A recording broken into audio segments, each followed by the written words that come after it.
Abelardo Celestino Tagliaferro dobló la esquina sin prisa, apretó suavemente el embrague, puso la palanca de cambios en punto muerto con las manos levemente posadas sobre el volante, arrimó el auto a la vereda y lo detuvo sin brusquedad al final de la hilera de autos amarillos y negros. Apagó el motor, quitó la llave del tambor, aspiró profundamente y dirigió la mano izquierda hacia la puerta. Sus movimientos eran metódicos y serenos, pero para cualquiera que conociese su carácter habitualmente enérgico e impulsivo, aquellos gestos necesariamente hubiesen tenido algo de artificial, algo de falso.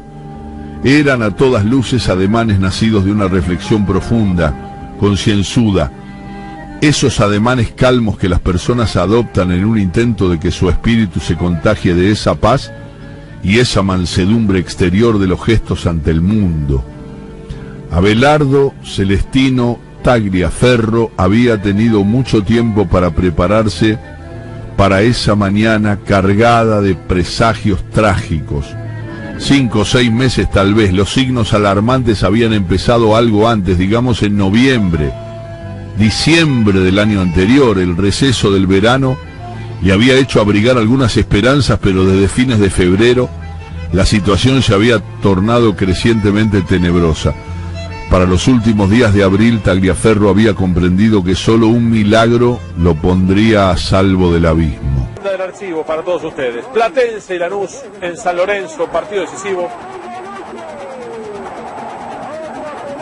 Con polémica, porque Pinasco pateó 2 veces antes de que pateara Miguelucci.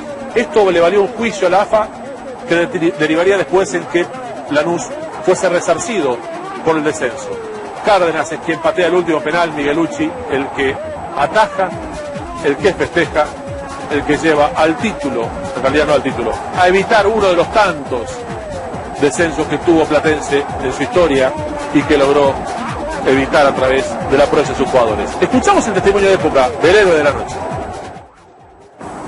Entra Gambier, entra Vieta, cabezazo de Gambier, 2-1, y a creer, y a correr. Ahí va Gambier, el cabezazo. Sí. Gambier, a la derecha de Miguel, 2-2. Con todo Platense. Miren cuántas camisetas blancas en el área. Gambier, le pega. Sí, el gol de Platense, 3-2. Qué bueno lo de Calife.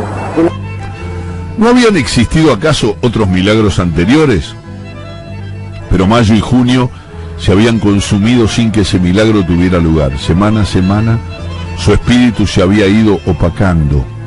A medida que se acercaba julio, su carácter habitualmente expansivo, campechano, dado, se había tornado proclive a la meditación, al silencio y al ensimismamiento, sí. A medida que los días se acortaban y los árboles de la General Paz se desnudaban en colores ocres, Tagliaferro iba convirtiéndose en una suerte de crisálida espiritual, encapsulada en melancólicas meditaciones, ajena al caos cotidiano. Cuando no sin cierto esfuerzo bajó del taxi, vio que los hombres que frecuentaban con él la parada lo esperaban bajo el toldo del kiosco. Abiertos en un semicírculo se pasaban el mate y le clavaban a la distancia 7 pares de ojos inquisitivos. Abelardo Tagliaferro se acercó con el mentón erguido y la vista clavada en un horizonte imaginario. A cada paso, su cuerpo se balanceaba levemente hacia los lados. Con la campera puesta, daba la impresión de ser un astronauta gigantesco caminando en la ingravidez de la luna. Calculó con precisión de experto que el primer dardo lo alcanzaría cuando pasara a la altura del lavadero automático, o no mucho después de poner un pie en la vereda de la agencia de lotería. No se equivocó. ¿Qué haces acá, gordo? Te hacíamos en la cancha. El que había hablado era Álvarez, el morocho del Gacel. Era lógico, pensó Tagliaferro, pero estaba listo para ataques sencillos como ese. Por favor, Álvarez, no me jodas con pavada. Habló con serenidad, como transigiendo en explicar que 2 más 2 son 4 a un ignorante, pero no pudo evitar una levísima irritación al escuchar las risitas breves de los otros. Te hablo en serio, gordo. No podés dejar al equipo ahora en semejante momento. Y Tagliaferro suspiró mientras su expresión adquiría un cariz de angelical cansancio. Haceme el favor, no hablemos más de fútbol. De nuevo el coro de risitas cómplices. Tomó un poco de mate, alargó la diestra hacia la bolsa engrasada de los bizcochos y se preparó para el próximo round. ¿Cómo que no hablemos más, gordo? ¿No eras vos el que siempre venía insufrible los lunes cuando ganaban, que Platense de acá, que los calamares de allá, que el equipo del polaco del otro lado? Algunos de los otros asentían. ¿No te cagabas de risa cada vez que perdían los grandes? Tagliaferro volvió a suspirar y a sonreír. Mira, Álvarez, pareció dudar en busca de las palabras adecuadas. Eso era antes, yo qué sé. A veces la vida te enseña cosas, ¿sabes? Y me apiolé de que todo ese asunto del fútbol, viste, qué sé yo, no tiene sentido. Dejó sus palabras flotando un momento y concluyó. No hay caso, pibe, no tiene sentido. El morocho Álvarez era demasiado primario como para afrontar semejante despliegue de escepticismo. El gordo sabía que el Piolín Acosta tomaría la posta con aportes algo más incisivos. El Piolín Acosta era un cincuentón larguirucho de piel blanquísima. Había sido bautizado así por el propio gordo. En su origen, el sobrenombre era Piolín de Matambre, porque era largo, finito, blanco y ordinario. El gordo, especialista en apodos, consideraba su hallazgo con Piolín una de sus obras maestras. Y a cada uno de los nuevos en la parada se lo había ido explicando como un modo de revivir la deliciosa indignación del otro. El ataque del Piolín fue frontal. Y decime, gordo, si hoy le ganan a River y ponele que por una de esas casualidades del destino se terminan salvando, ¿vas a seguir con la huevada de no creer en nada? Ahí está, ahí está. Algunos asentían entusiasmados con la intuición de que el alto y pálido filósofo estaba acorralando al recién llegado. El gordo se preguntó cuántos de ellos sabían qué corchos era eso de no creer en nada, del escepticismo. No, Piolín, para mí el fútbol, ¿cómo te explico? Ya fue. Por una cabeza del noble Poterillo, que junto a la raya floja al llegar, y que al regresar parece decir: no olvides, hermano, vos sabés, no hay que jugar. Por una cabeza metejón del día de aquella coqueta y burlona mujer, cuidar sonriendo, el amor que está mintiendo, queman una hoguera todo mi querer. Ya fue, ¿sabes? Esas pocas palabras le fueron brotando de a poco mientras miraba el toldo que tenía sobre la cabeza y mientras sus manos abiertas hacia arriba describían ademanes vagos como reforzando esa sensación de vacío metafísico que su dueño pretendía transmitir. Dejate de joder, gordo, a mí no me vengas con el cuento, que si no estuvieran por irse a la B, te tendríamos de estar bancando como si el cuadro ese fuera el Manchester United. Tagliaferro volvió a considerarlo con indulgencia. Un nuevo suspiro hinchó la mole de su cuerpo agazapado en el banquito. No, querido, te equivocás. A veces la desgracia te abre los ojos, ¿sabes? Y si tenés neurona, te pones a pensar. Hizo un silencio y siguió. Suponete que Platense va y se salva. Difícil, pero ponele que sí. ¿Qué me cambia? ¿Voy a ser más rico? ¿Va a subir más gente al tacho? ¿Voy a volverme inmune a los afanos? No, loco, no me cambia nada. Y ponele que hoy se va al descenso, se va a la B. ¿Y qué pierdo yo, hermano? No hay vuelta, loco, el fútbol es una mentira, ¿sabes? ¿O ustedes piensan que a esos turros de los jugadores les importa algo? No, padre, los tipos cobran y se van. ¿Quién se queda como un idiota parado en la Popular? ¿Vos o ellos? ¿Y los dirigentes? ¿Vos te pensás que les calienta algo? Si son una manga de chorros. Hizo una pausa para tomar otro mate y para que su discurso penetrase mejor en las mentes de sus amigos, y volvió al ataque. El fútbol está armado para que ganen los grandes, nada más, es un negocio, pibe. Es todo un circo que vive de los giles como ustedes. A ver, mirá los goles del domingo. ¿Alguno de ustedes sigue siendo tan nabo de mirar los goles? Los otros asintieron. ¿Ves que la Argentina es un país de idiotas? Todos ahí como giles comiéndose 60.000 propaganda. ¿Para qué? Para ver esos maricones que la van de héroes y que a la primera de cambio, cuando les ponen 2 mangos sobre la mesa, se van a jugar a Europa. Por favor, muchachos, no jodamos.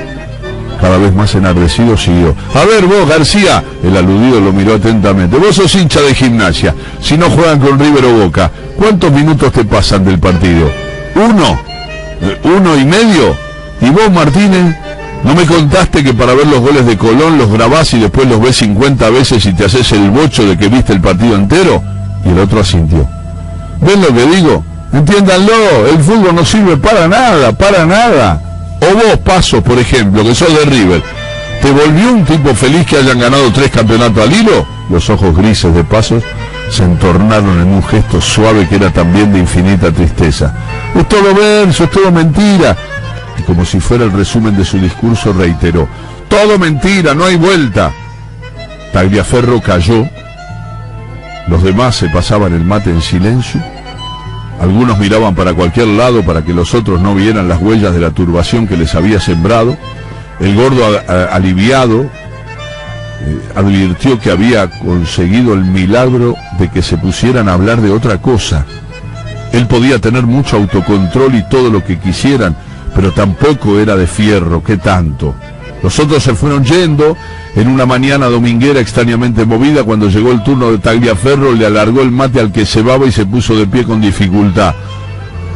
Una mujer algo mayor se acercaba presurosa a la parada. Necesito ir a Luján, muchacho, a la basílica.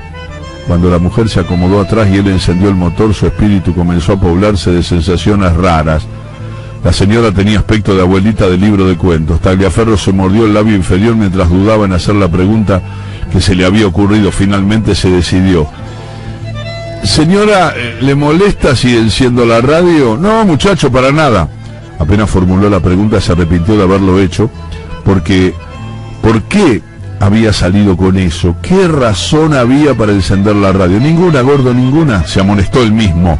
La radio era un cachivache vetusto que no tenía nada que ver con el Renault 19 hecho un chiche de Tagliaferro. Era un artefacto antiguo que había pertenecido originalmente a un Siam di tela que en los años 60 le había permitido a Tagliaferro parar la olla en su casa cuando lo habían echado de la empresa.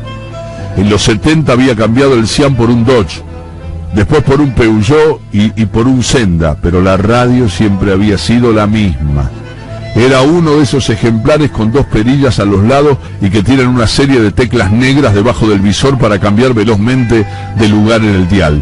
Adaptarla al tablero del Renault había sido complicado y en el taller lo habían mirado como si estuviese totalmente pirado, pero a Tagliaferro no le importaba nada, nada de nada. La radio, esa radio era para él un talismán infalible, un salvoconducto, un pasaporte para un retorno pacífico a casa y a los suyos. Y otra cosa, con esa radio había escuchado al Calamar salvarse de todos los descensos. Pero ese viaje a Luján parecía una señal venida de los infiernos, porque el aparato tenía un inconveniente. En realidad tenía varios, pero existía uno verdaderamente delicado.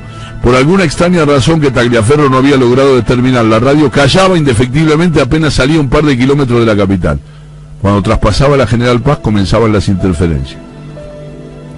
Y 20 cuadras más allá lo único que salía del receptor era el sonido propio de una sartenada de papas fritas a medio cocinar. Haciendo un cálculo sencillo entre la ida y la vuelta se iba a perder el partido completo, que ya debía estar empezando. Podía escuchar los primeros minutos, sí, hasta que saliera de la autopista en Liniers, pero ¿y después? Tagliaferro detuvo en seco la sucesión de sus pensamientos. ¿Qué estaba haciendo? ¿No era cierto todo lo que acababa de decir? ¿No eran esas frases que acababa de pronunciar frente a sus amigos la rotunda verdad a la que había llegado luego de meses de exploración interior, de introspección dolorosa, de disciplina moral? Seguro que lo era, de modo que Tagliaferro apenas encendió la radio, sintonizó una emisora de tangos que se extinguió poco más allá de Ciudadela. Sufrir por un motivo tan pedestre, qué barbaridad, se dijo. Se recordó a sí mismo en tantos domingos de amarguras. Sí. ¿No habían sido infinitamente más abundantes que los inusuales jornadas de triunfo? A la altura de Morón apagó la radio. Ya estaba en plena fritanga. Parece mentira que rápido se va por la autopista, se dijo. Al ver que estaba a la altura de Morón, lo cruzó una noción sombría. Platense volvería a jugar aquí después de varias décadas en primera. Sacudió la cabeza, disciplina, gordo, disciplina. Pero sus labios empezaron a musitar una letanía que a cualquier sacerdote le hubiese resultado extraña. Tigre, All Boys, Brown, Los Andes.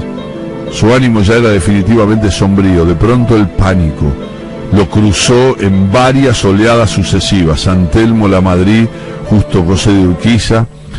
Y si eso era no era una, sino 2 o 3 categorías perdidas al hilo, intentó reaccionar. ¿Y a mí qué carajo me importa? Supuso que había sido un grito íntimo, pero se dio cuenta de que algo del alarido interno se le había escapado, porque la señora lo miraba con un poco de temor y los ojos muy abiertos. El gordo le sonrió con dulzura por el espejo y después clavó los ojos en la ruta. Moreno, la autopista se redujo a 2 carriles y por esto te cobran peaje los tipos estos. La pasajera iba ensimismada contemplando el paisaje por la ventanilla. La ventanilla, en invierno o en verano él iba con la ventanilla del conductor baja, salvo que el pasajero le pidiera lo contrario. Y si probaba cerrar todo el auto a ver si la radio emitía al menos un susurro, corrió el codo y cerró. Encendió el catafalco negruzco y esperó. Acercó todo lo que pudo la oreja al receptor, el rumor de una voz inconfundible. Tragó saliva, subió el volumen al tope y la vocecita adquirió mayor consistencia, tratando de no perder de vista la ruta. Acercó aún más la oreja, insultó en voz baja. Era uno de esos programas religiosos en los que el conductor repartía sanaciones radiofónicas en un castellano levemente extraño. Movió el dial hacia la derecha, folclore, un poco más tango. Después topó con el final de la banda, inició el camino inverso. A la izquierda del pastor evangélico detectó el sonido inconfundible de un relato deportivo, pero demasiado lejano como para que se extendieran las palabras. Giró la perilla y ahí estaba el partido de Platense. Escuchó con el alma en vilo el relato de una jugada intrascendente en el mediocampo. ¿Cómo van? Que digan cómo van, carajo, pensaba. Pero de inmediato entendía que a esa altura debía tener la expresión crispada, los ojos inyectados, la expresión tensa del hincha angustiado, y se decía que no, que de ningún modo, que no debía echar a la basura todos esos meses de autoeducación que lo habían librado al fin de su dependencia calamar. ¿No estaba acaso hermosa la mañana? ¿No bañaba el sol radiante el campo y la autopista? El gordo volvió en sí por un instante. La temperatura del taxi, con todas las ventanillas cerradas y el sol cayendo a pique, debía andar por los 35 grados. Tagliaferro observó a la pasajera y vio que se abanicaba con una revista mientras los gotones de sudor le resbalaban por los lados de la cara.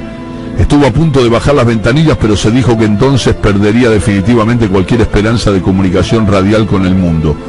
De manera que optó por encender el aire acondicionado. El fresco me va a venir bien para poner en orden las ideas, se dijo.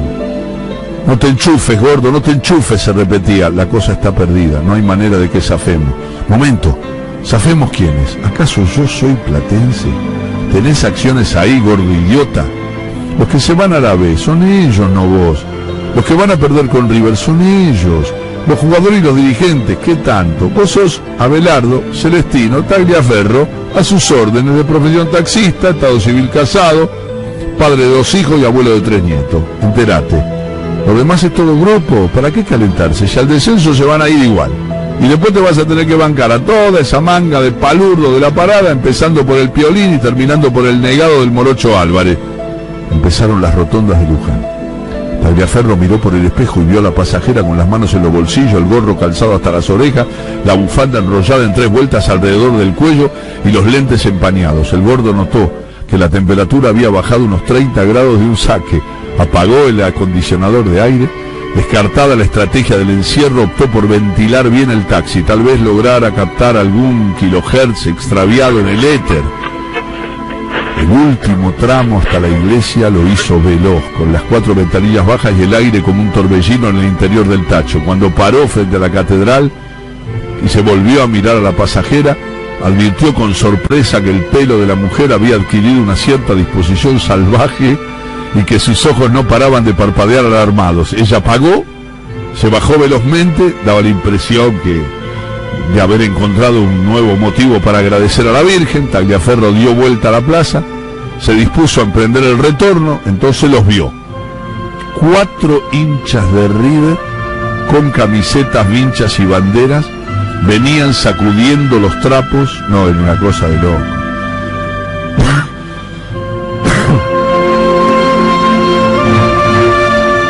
Tosió el gordo, consultó su reloj y los hinchas de River ahí, sacudiendo los trapos y cantando en voz en cuello. No se atrevió a preguntarles el resultado del partido, pero la actitud festiva de los tipos lo hundió en una desesperación creciente. Momento, ¿qué te pasa, gordo? Para la moto, para un poquito, que se desesperen ellos. Todos esos nabos que se sienten los dueños de las camisetas y de los clubes. Pensar que él mismo, hasta hacía poco, había sido uno de ellos, y desde pibe para colmo, pero de más grande fue peor. El ascenso se le subió a la cabeza, la definición por penales con Lanús, Dios santo. Lo había ido a ver con la Clarisa. Al final del partido él se había desmayado y habían tenido que sacarlo de la Popular entre 5 tipos bien grandotes. Pero ¿quién te quita lo bailado? Y el desempate con Temperley. 6 minutos casi, está ganando Platense por 1-0, presiona Temperley. Viene el centro, segundo palo, Dabrowski, le tocó a Gambier. En el área chica, Gambier que saca violento remate hasta la mitad de la cancha. Arriba Ruiz contra el Faro Moreno, se le lleva el Faro Moreno, se va, le sale el arquero,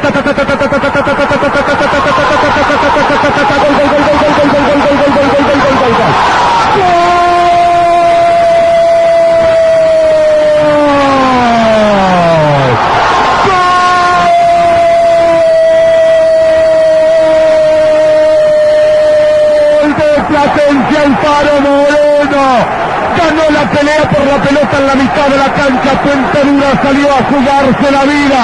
Alfaro Moreno con enorme pupila tocó la pelota por arriba del arquero.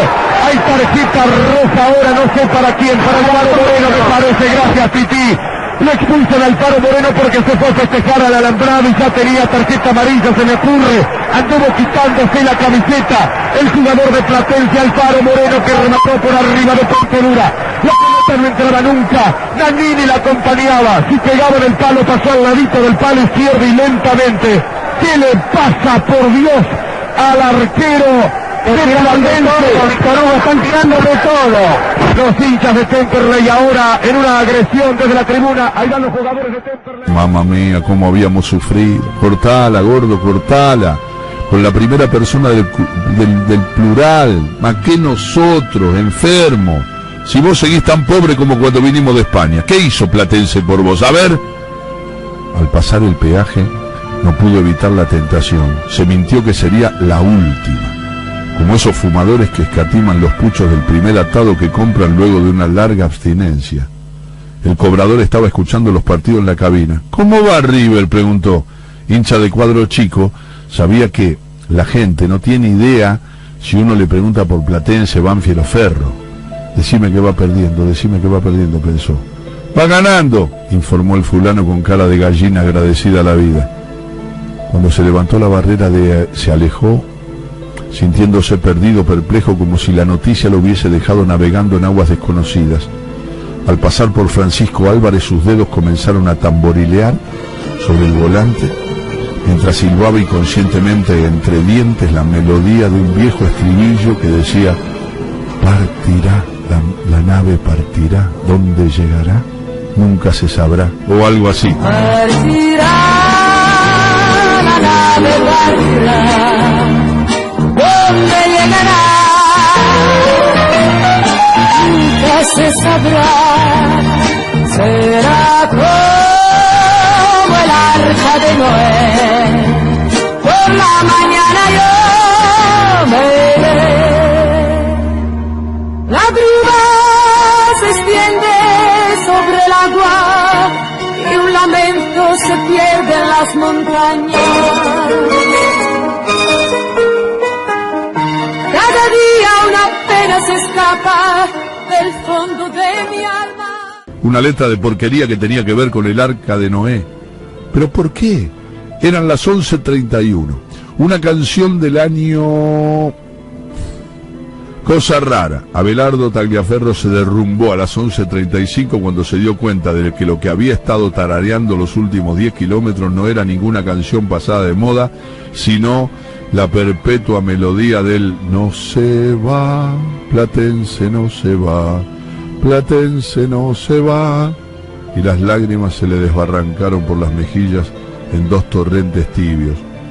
Cuando entrevió que toda resistencia era inútil, y como los chicos cuando se apuestan a sí mismos que si logran determinada proeza la vida les concederá premios impresionantes al estilo de "si logro saltar toda la cuadra sobre el pie derecho sin trastabillar, entonces la rubiecita de la panadería gusta de mí", Tagliaferro se convenció de que si llegaba a la capital federal y encendía la Motorola antes de que terminara el partido, el Calamar iba a lograr dar vuelta a su destino y los demás partidos se le iban a acomodar para seguir con chances de quedar en primera. Apretó el pie derecho contra el piso del auto y este saltó hacia adelante a una velocidad francamente peligrosa. Era digna de verse la imagen de ese gigante que volaba aferrado con ambas manos al volante como un piloto de carrera, cuya cara bañada de lágrimas recientes se enrojecía por el esfuerzo de cantar a los alaridos un viejo estribillo con la letra cambiada. A la altura de Moreno tuvo miedo de que la promesa de llegar a tiempo para oír el final no fuese suficientemente grandiosa como para lograr el conjuro, de modo que prometió dejar de fumar a las 4 de la tarde y para siempre. Temeroso de que los hados lo consideraran débil de espíritu, agregó la promesa de una dieta estricta que lo llevara 35 kilos abajo de su peso actual en un plazo máximo de 3 meses. Mientras encendía la radio para ir ganando tiempo y mientras volaba a la altura de Morón, las promesas iban acumulando sobre sus espaldas. Prometió volver a misa todos los domingos. Prometió no volver a madrugarle un pasajero a ningún colega por un plazo de 6 meses que luego extendió a 2 años. Prometió dejar de construir fantasías eróticas con la peluquera de la vuelta. Prometió regalarle flores a la Clarisa todos los viernes hasta que la muerte los separase. Estuvo a punto de prometer que no iba a joderlos más a los nietos para hacerlos de Platense, pero se contuvo a tiempo porque Dios no podía pedirle sacrificio semejante y porque supuso que ya había acumulado suficientes méritos con las promesas anteriores. A la altura del Hospital Posadas en Aedo levantó el volumen de la radio hasta darle su máxima potencia, sintonizó la emisora que siempre lo acompañaba para los partidos. Por detrás del ruido a fritura se adivinaban voces de relato. Descolgó el rosario que llevaba anudado al retrovisor y empezó a rezar en voz alta. A la altura de Ciudadela la radio recuperó por completo sus funciones. Tagliaferro interrumpió el Ave María y entrecerró los ojos. Estaba bañado en sudor y parecía 10 años más viejo que en la mañana. Habían perdido por robo. Estaban jugando el descuento, pero no había manera de remontar esa catástrofe. Las conexiones con las otras canchas hablaban de la algarabía de los cuadros que se habían salvado, y en un arrebato de amargura infantil se sintió despechado porque Dios hubiese hecho caso omiso de sus promesas de regeneración absoluta. Mientras tomaba la salida de la autopista, hizo un último esfuerzo para que no le importara. Se detuvo en una cuadra desierta, llena de galpones en las 2 veredas. Se dijo que no podía ponerse así, que un dolor de ese tamaño solo podía sentirse por la pérdida de un ser querido, que no podía tirar a la basura los esfuerzos de los últimos meses, y todavía le faltaba sobreponerse a la escenita que iban a hacerle los muchachos en la parada. Control, gordo, control. Mejor seguir haciéndose el distante, el superado. Tal vez así lo dejaran en paz. Tardó 15 minutos en arrancar de nuevo rumbo a la parada. Abelardo Celestino Tagliaferro dobló la esquina sin prisa, apretó suavemente el embrague, puso la palanca de cambios en punto muerto con las manos levemente posadas sobre el volante, arrimó el auto a la vereda, lo detuvo sin brusquedad al final de la hilera de autos amarillos y negros, apagó el motor, quitó la llave del tambor, aspiró profundamente y dirigió la mano izquierda hacia la puerta. Cuando logró incorporarse, no se dirigió inmediatamente hacia la esquina. Fue a la parte trasera del taxi, abrió el baúl, hurgó un momento bajo la capa de herramientas y encontró lo que buscaba. Desplegó la enorme tela rectangular con ademanes tiernos, se anudó la bandera blanca con la franja central marrón en el cuello y la extendió a sus espaldas como si fuera una capa. tanteó otra vez y halló el gorrito tipo piluso, se lo plantó hasta las orejas, cerró el baúl, levantó los ojos hacia la esquina, abiertos en un semicírculo, los otros se pasaban el mate y le clavaban a la distancia 7 pares de ojos inquisitivos. Tagliaferro no caminó enseguida porque acababa de entender que todos los hombres son cautivos de sus amores. Uno no entiende por qué ama las cosas que ama. El intelecto no sirve para escapar de los laberintos del afecto. Por eso es tan difícil enfrentar el dolor, porque uno puede engañarse inundando con argumentos razonables las llagas que tiene abiertas en el alma. Pero lo cierto es que esas llagas no se curan ni se callan. Y por eso un hombre puede amar a una mujer que a los otros hombres les parezca funesta, o puede poner su corazón al servicio de amores que a los otros se les antojen inútiles o intrascendentes. Abelardo Tagliaferro estiró los brazos, prendió las manos a la tela como un extraño superhéroe extendido de peso y supo que lo importante no es a quién o a qué uno ama, sino el modo en que uno ama lo que ama. Recién entonces caminó hacia la parada.